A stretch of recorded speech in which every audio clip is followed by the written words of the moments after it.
Welcome to our channel. Today, visit the Google Workspace website. Click on the Get Started button. Enter your business email address.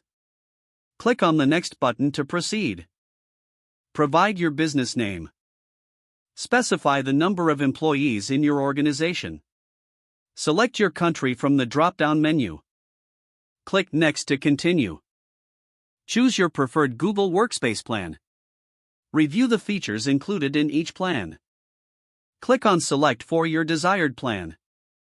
On the next page, fill in the required personal information. This includes your first name, last name, and phone number.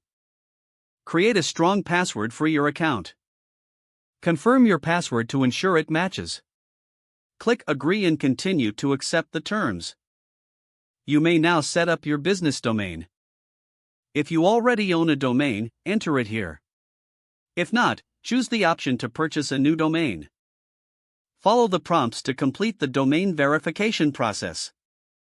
Once verified, you'll set up user accounts for your team. Add team member names and email addresses as needed. After adding users, proceed to the billing setup. Enter your payment information to activate your subscription. Review your order summary carefully. Click on Purchase to finalize your subscription. Once your account is created, you'll access the Google Workspace dashboard.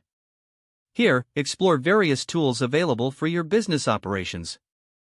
Don't forget to like this video and subscribe to our channel for more step-by-step tech guides.